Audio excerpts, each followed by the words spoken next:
some of us will already be predisposed to perceive that which cannot normally be perceived. And our brains will reflect that even anatomically, so physically. We will have a different sort of setup in our brain. And it is not unheard of, it's not a coincidence. This does happen so that some people might be able to perceive certain things that others may not. And this is why we say, just because we can't perceive something does not invalidate the perception of another, because even our brains may be wired differently to one another.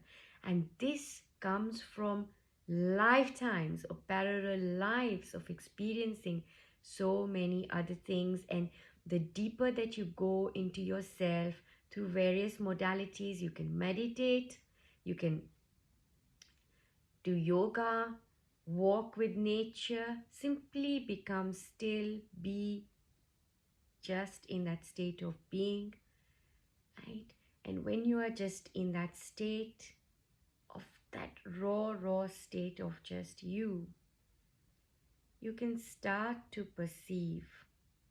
And this is why so many of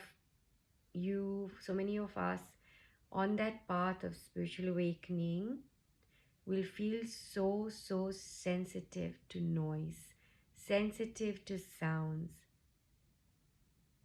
And this is why it's usually 2 to 3 hours before the sun rises. At that moment, when you're awake at that moment, and you enjoy that beautiful stillness and that beautiful silence, your sense of perception will widen. You might be able to hear what you didn't during the day. During the day, there are so many different distractions, so many different noises. So for some of us, it is regardless of day or night. It is simply just having the ability to perceive. So some of us simply have ESP.